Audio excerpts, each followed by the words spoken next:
Ever wonder what medieval doctors thought was happening inside women's bodies? Did you know some medieval scholars believed women had wandering wombs that floated around inside them like lost balloons? Number 10.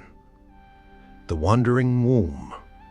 The medieval period inherited a fascinating belief from ancient times that a woman's womb could actually move around inside her body.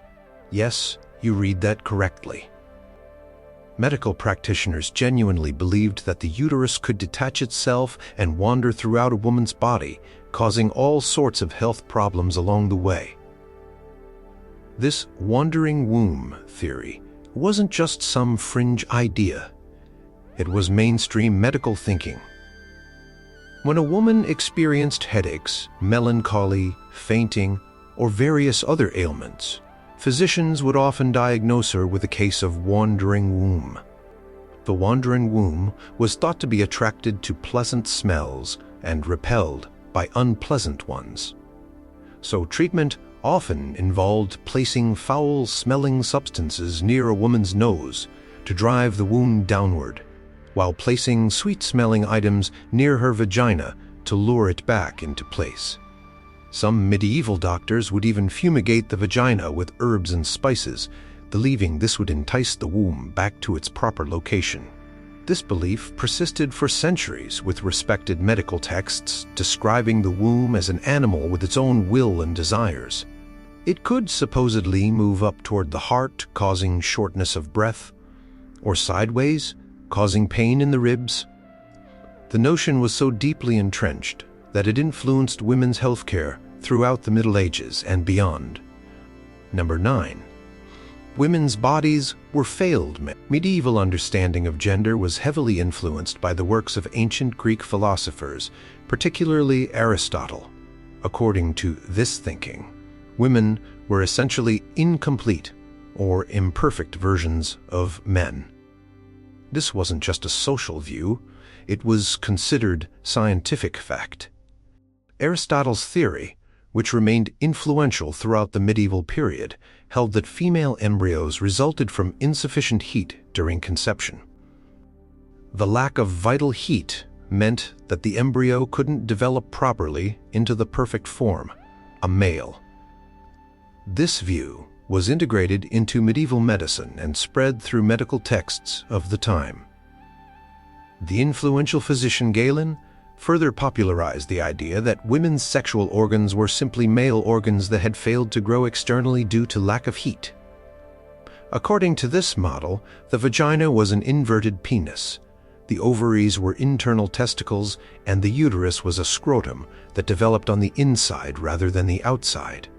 Illustrations in medieval medical manuscripts often depicted female reproductive anatomy as mirroring male anatomy, just turned inward. This anatomical misunderstanding had profound implications for how women were treated. Their cold and wet nature, in contrast to men's hot and dry composition, was used to explain everything from women's supposed emotional instability to their intellectual inferiority. Medical treatments for women often focused on addressing this perceived imbalance in temperature, sometimes through concerning methods involving hot poultices or cautery. Number 8.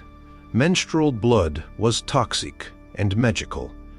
The medieval understanding of menstruation was a bizarre mixture of fear, fascination, and supernatural belief.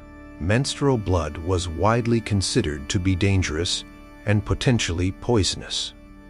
This belief stemmed from ancient texts, including those by Pliny the Elder, who described all sorts of magical and destructive properties of menstrual fluid. According to medieval lore, a menstruating woman could wilt crops by walking through a field, turn wine sour by touching it, rust iron, dull knives, kill bees, cause dogs to go mad, and even spoil meat. Mirrors would become tarnished if a menstruating woman looked into them. Some texts claimed that if a man had sex with a menstruating woman, his penis might be infected or even fall off. Children conceived during menstruation were thought to be born with red hair, leprosy, or other physical afflictions. Paradoxically, menstrual blood was also believed to have powerful medicinal properties. It was occasionally recommended as an ingredient in remedies for ailments ranging from leprosy to headaches. Some medieval texts suggested that menstrual blood could cure warts, gout, and even serve as protection against evil spirits if applied correctly. Churches and monasteries often had specific rules about menstruating women. They might be barred from taking communion or entering certain sacred spaces during their periods. Some religious texts suggested that menstruation was Eve's punishment for the original sin perpetuated in all women. Despite these negative associations, most medieval women simply dealt with menstruation pragmatically, using rags or specially designed belts with moss or other absorbent materials. Number 7. Virginity could be physically tested. The medieval obsession with female virginity led to some remarkably strange ideas about how to test and verify it. Virginity was considered a physical state that could be proven or disproven through various tests, many of which had no basis in actual physiology. The most common belief involved the hymen, which was misunderstood as a complete membrane covering the vaginal opening that would be broken upon first intercourse, causing bleeding. This led to the practice of inspecting bed sheets after wedding nights, and even professional virginity testers who would physically examine young women before marriage. Beyond physical examinations, there were numerous bizarre virginity tests recorded in medieval texts. One test involved having a woman drink water with specific herbs. If she urinated immediately afterward, she was considered to have lost her virginity. Another test measured the circumference of the neck, believing that a woman's neck would expand after she lost her virginity. Some courts and communities used the ordeal method, where a suspected non-virgin might be asked to handle hot iron or walk across hot coals, with the idea that God would protect a true virgin from injury. Other tests measured the smell of a woman's breath, the clarity of her urine, or even the sound of her voice, all believed to change once virginity was lost. These virginity tests had serious consequences. Women whose virginity was questioned might face public humiliation, rejection in marriage, or even accusations of witchcraft. Families of noble women sometimes kept proof of virginity, such as bloodied sheets, to defend their daughter's honor, if it was later questioned. Number 6. Breast milk came from transformed menstrual blood.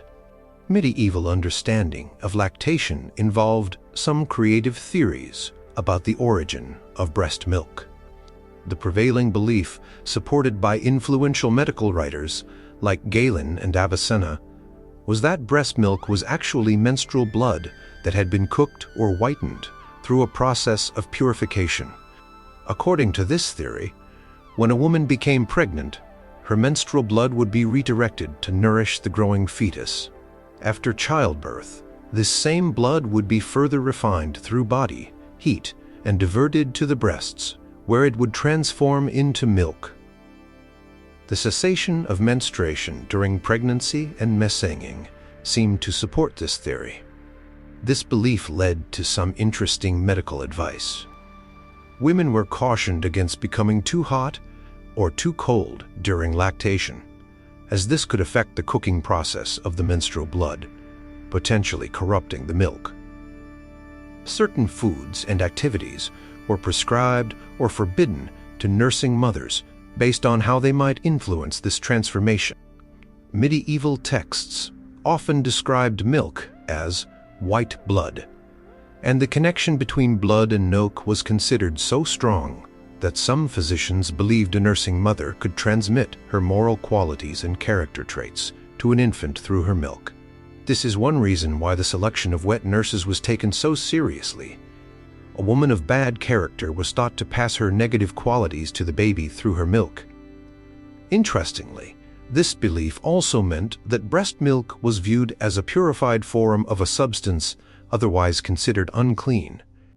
This paradox allowed breast milk to take on sacred symbolism, particularly in relation to the Virgin Mary, whose milk was venerated as having miraculous healing properties. Number 5. Female orgasm was necessary for conception. In a surprising twist that seems almost progressive by modern standards, medieval medical theory generally held that female pleasure and orgasm were necessary for conception to occur. This belief, stemming from classical Greek and Roman medical texts, particularly the works of Galen, persisted throughout most of the Middle Ages. According to the prevailing theory, women, like men, produced seed, what we would now call gametes, that was necessary for conception. Women were thought to release this seed during orgasm, and the mixing of male and female seed was considered essential for successful conception. Without female orgasm and the subsequent release of seed, pregnancy was thought impossible. This led to a curious situation where, at least in medical literature, women's sexual pleasure was considered medically important. Husbands were sometimes advised to ensure their wives' satisfaction during intercourse if they hoped to father children. Medical manuals included advice on foreplay and techniques to stimulate female desire. However, this belief had a darker side as well. It created a problematic understanding of rape and pregnancy. Since orgasm was considered necessary for conception, if a woman became pregnant, it was often assumed she must have experienced pleasure during the act, even if it was forced upon her. This tragically led to rape victims being disbelieved or even accused of secretly consenting if pregnancy resulted from the assault. By the late medieval period, as religious influence on medicine grew stronger, this view began to shift. Some theologians and later physicians started to question whether female pleasure was truly necessary for conception, eventually leading to the displacement of this belief by the early modern period. Number 4. Witches could steal men's penises. One of the strangest medieval beliefs about sexuality involved the supposed ability of witches to magically remove men's genitals. This belief became particularly widespread during the later medieval period and into the early Renaissance, featuring prominently in witch-hunting manuals like the infamous Malleus Maleficarum, the Hammer of Witches, published in 1487. According to these beliefs, witches could cause male impotence through magic, but they could also literally steal penises. Some accounts described witches heaping collections of men's genitals, which they supposedly kept alive by feeding them oats, in bird nests or boxes. Men would apparently wake up to find their genitals missing, replaced by smooth flesh. The Malleus Maleficarum went into disturbing detail about this phenomenon, claiming it was one of the most common forms of witchcraft. The authors explained that the penis wasn't actually removed physically, but rather concealed through magical illusion or demonic interference with perception. This belief reveals much about medieval anxiety regarding male sexual potency and women's supposed power to undermine it. Interestingly, these fears seem to have coincided with periods when women were gaining some economic independence in medieval society, particularly after the population losses of the Black Death. Some historians suggest that accusations of genital stealing witchcraft represented male anxiety about women operating outside traditional patriarchal control. The belief was taken seriously enough that courts throughout Europe tried numerous women for this specific form of witchcraft. Treatment for men who believed themselves victims of genital theft varied, but often involved counter-magic, prayers, or sometimes persuading the accused witch to restore what she had taken. Number 3. Women's bodies were portals for demons. Medieval beliefs about women's bodies often included the disturbing notion that they were particularly vulnerable to demonic influence. While men could certainly be possessed or influenced by demons, women were considered especially susceptible due to their supposedly weaker nature and closer connection to Eve's original sin. This belief was reinforced by the idea that women's bodies contained more openings and cavities than men's bodies, providing more literal entrances for demons to invade. The womb in particular was viewed with suspicion, an internal space that could potentially harbor supernatural entities. Medical conditions specific to women, such as difficult childbirth, menstrual problems, or postpartum depression, were sometimes attributed to demonic interference rather than natural causes. Women experiencing unusual symptoms might be diagnosed with demonic possession rather than medical conditions. Treatments often combined religious rituals with physical interventions, sometimes with harmful results. Sexual desire in women, especially if considered excessive by medieval standards, was particularly likely to be attributed to demonic influence. A woman with a strong libido might be suspected of having intimate relations with demons, either knowingly or unknowingly. The incubus, a male demon who has sex with sleeping women, and succubus, a female demon who seduces men, featured prominently in medieval demonology. This association between women's bodies and demonic vulnerability contributed significantly to the witch hunts that intensified in the late medieval and early modern periods. Women accused of witchcraft were often believed to have made pacts with demons sealed through sexual intercourse. Many witch trials included detailed confessions, often extracted through torture, of sexual encounters with the devil or his minions. Number 2. Menopause turned women into men. The medieval understanding of menopause involved some truly bizarre beliefs about gender transformation. According to humoral theory, which dominated medieval medicine, women were fundamentally cold and wet in their constitution, while men were hot and dry. As women aged, particularly after menopause, they were believed to become hotter and drier, essentially more like men. This perceived shift in bodily temperament led to the belief that postmenopausal women could develop male characteristics. Medical texts described cases of women growing facial hair, developing deeper voices, and even in the most extreme accounts, growing penises after menopause. While modern medicine recognizes that hormone changes during menopause can indeed lead to some increased facial hair or voice changes, the medieval interpretation took these observations to fantastical extremes. The supposed masculinization of older women had social implications as well. Postmenopausal women were often viewed with suspicion or fear. No longer fulfilling their primary purpose of childbearing and now supposedly becoming more manlike in temperament, they occupied an ambiguous social position. Some cultures viewed these women as having access to male wisdom and power, while others saw them as dangerous or unnatural. Interestingly, this belief sometimes granted older women freedoms not available to younger women. Since they were considered less influenced by their feminine weaknesses, postmenopausal women might be allowed to participate in activities normally reserved for men, such as certain trades or community leadership roles. Some widow guilds and communities of older women developed significant economic and social power in medieval towns. Medical treatments for menopause often aimed to restore feminine moisture, rather than alleviate symptoms, as modern medicine does.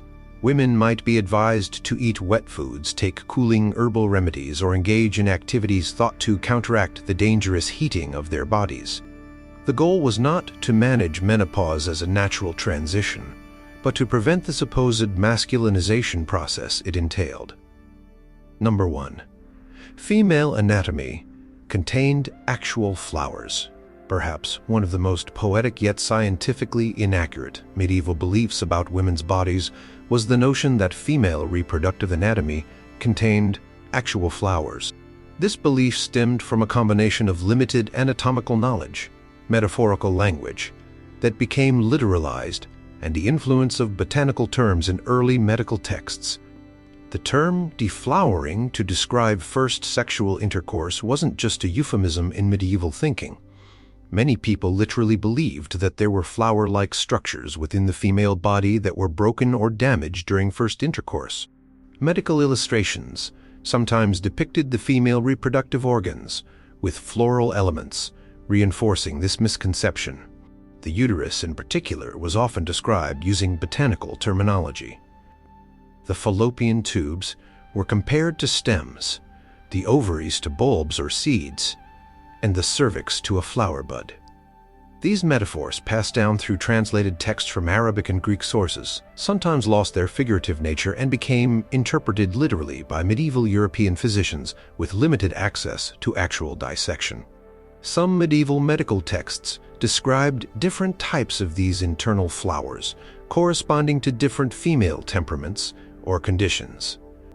A rose-like formation might indicate one type of constitution, while a lily-like arrangement might indicate another.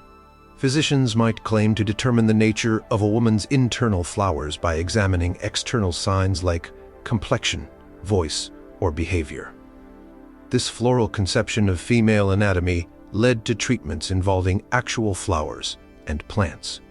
Herbal remedies for women's health issues often included flowers that were thought to correspond to or strengthen their internal counterparts. Rose water, lily oil, or violet preparations were commonly prescribed for various female complaints, based partly on the idea that these flowers had special affinities with women's internal anatomy. The belief had practical implications for women's health care.